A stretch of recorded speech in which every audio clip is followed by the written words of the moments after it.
I find myself in the current situation as Christina, receiving a demanding phone call for money. The unidentified man on the other end insists I bring $5,500 to the park immediately. His persistent repetition of the demand reflects his lack of rationale and shame. Startled by his sudden shout, I hesitantly respond, acknowledging my understanding. Curiosity prompts me to question the man's identity, to which he falls silent, seemingly realizing the potential consequences of revealing himself. Despite his reluctance, he resumes his aggressive demands, dismissively stating, "Who cares who I am? Just bring the money quickly." Recognizing the futility of further conversation, I take a guess, suggesting he might be Victor. The man stumbles over his words, confirming my suspicion. Astonished that my brother-in-law, Victor, would think I wouldn't recognize his voice when calling from his own phone, I wonder why he is demanding money from me. As I ponder this, Victor admits his true intention. Both he and my husband, Edward, work at the same metalworking factory, with ambitions to inherit it. According to Victor, Edward is involved in fraudulent activities, embezzling $5,500 from the company. Shocked, I find it hard to believe Edward would engage in such behavior. Considering Edward's lack of interest in materialistic pursuits and his seemingly content lifestyle, I question the motive behind the embezzlement.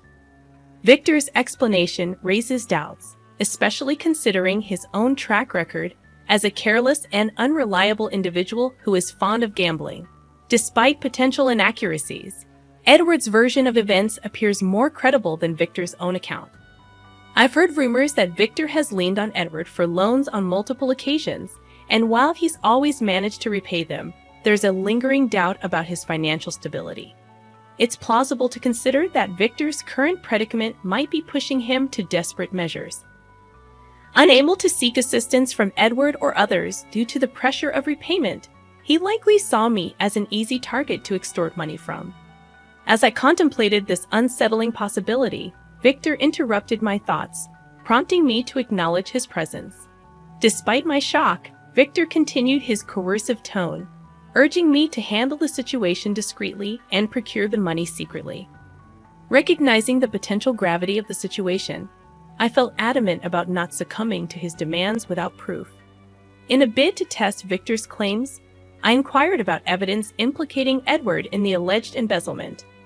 I anticipated Victor's unpreparedness for such a question, yet to my surprise, he asserted having evidence but refused to reveal it immediately.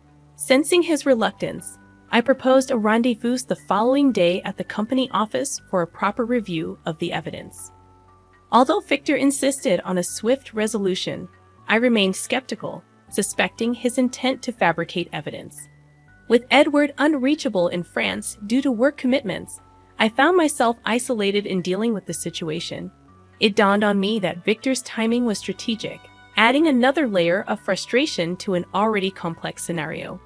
Resigned to the reality of handling the matter independently, I resolved to confront Victor the next day, determined to unearth the truth behind his accusations and safeguard against potential manipulation. Following Victor's instructions, I made my way to the factory office. Outside, I took a moment to gather myself, inhaling deeply before discreetly activating the record function on my mobile phone. Inside the office, I found Victor surrounded by clerks. "Hello, Victor," I greeted him, and he ushered me into the reception room. Opening a laptop, Victor presented several invoices and purchase orders, asking if I understood them. Confirming my past experience as a clerk, he directed my attention to a document labeled as an invoice, with a total amount, including tax, of $5,500. Upon hearing this, I couldn't help but speak up, realizing the apparent deception. Victor, attempting to justify the situation, claimed that Edwards had processed the transaction independently without involving the clerks. Despite his excuses, the fabricated nature of the invoice was evident, lacking the usual format. Choosing not to confront him directly, I decided to let Victor further incriminate himself, touching the pen in my chest pocket discreetly. I questioned Victor about Edward's involvement. His confirmation prompted him to suggest that I pay the $5,500 quietly for the benefit of both myself and Edwards.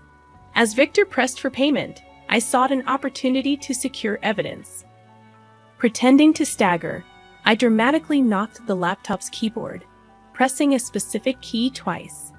In the chaos, Victor panicked, fearing the deletion of evidence.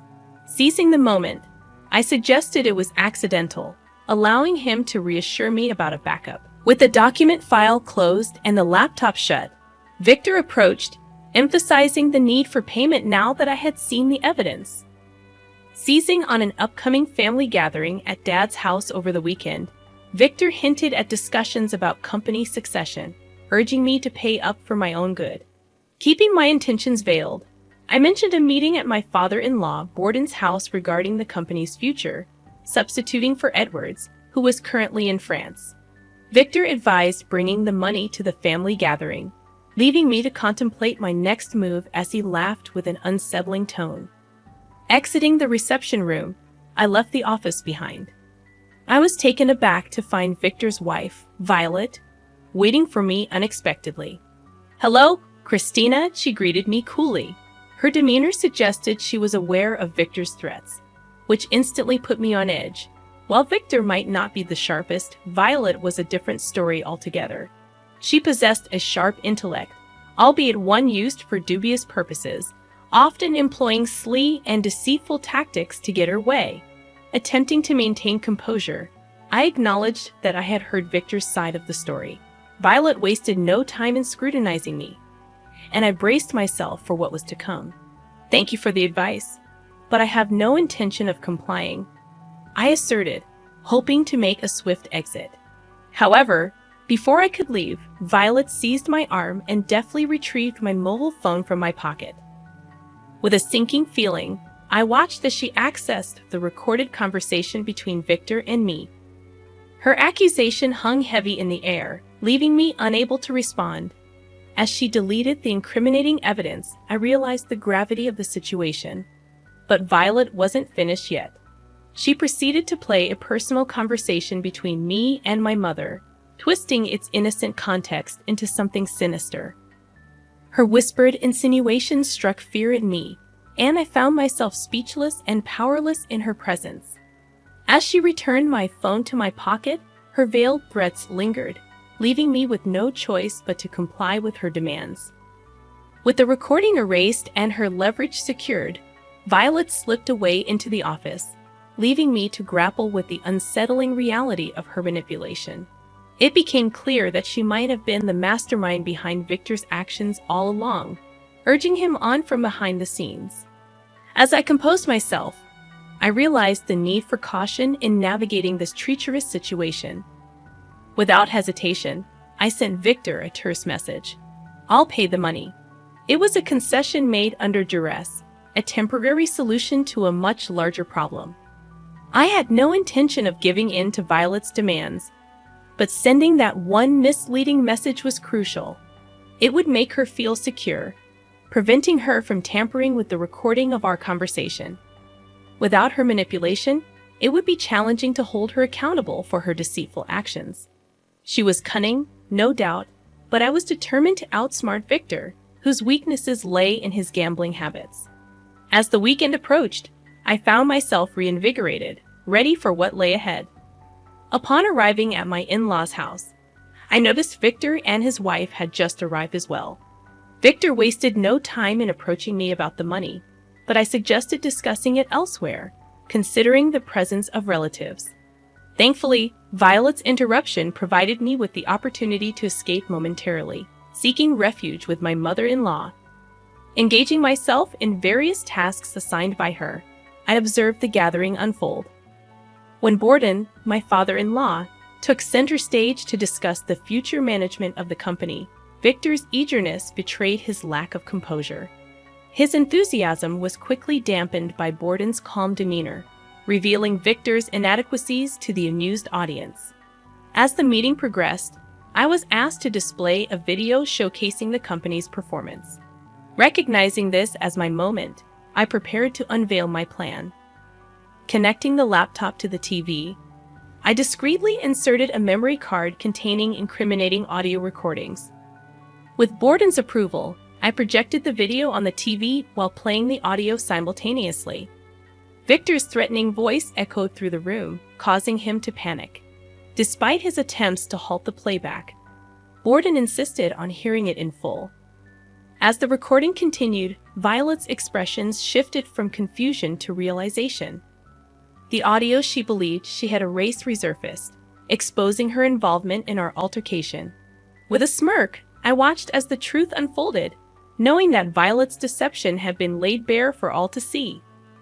I wasn't taking any chances when meeting Victor. I took thorough precautions.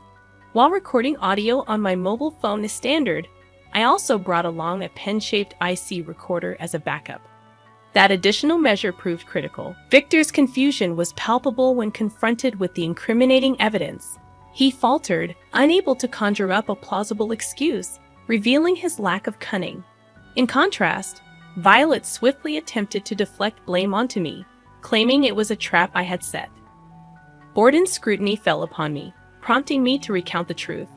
Victor and Violet had indeed threatened me over Edward's owed funds. However, Victor's insistence on the absence of evidence posed a significant hurdle. Even with the audio recordings I presented, their dismissal left me at a loss. As Victor and Violet vehemently denied the accusations, I seized upon an opportunity, requesting to examine Victor's laptop. I hoped to uncover the incriminating document file. Despite Victor's protests, Borden handed over the laptop. Yet to my dismay, the file was nowhere to be found.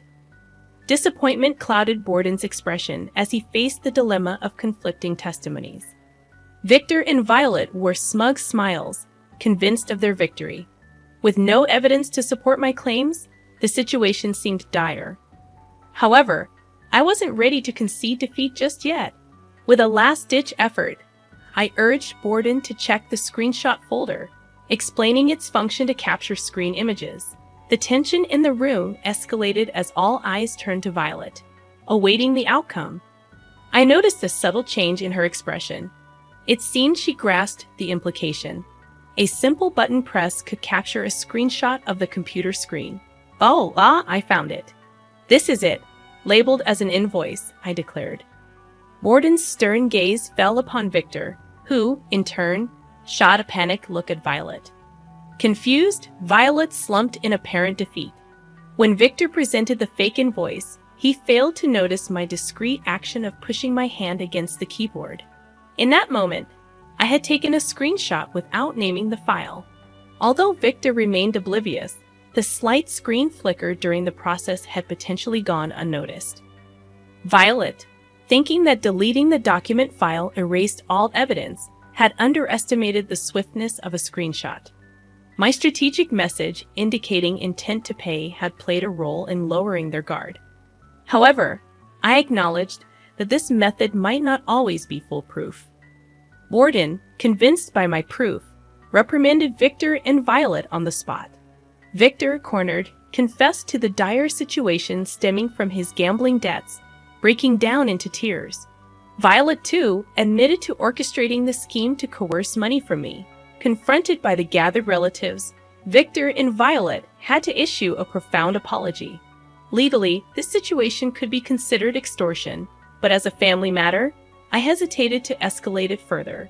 Regardless, Borden decided that having individuals like Victor within the company was detrimental. Consequently, he terminated Victor's employment and disowned him, foregoing any severance pay.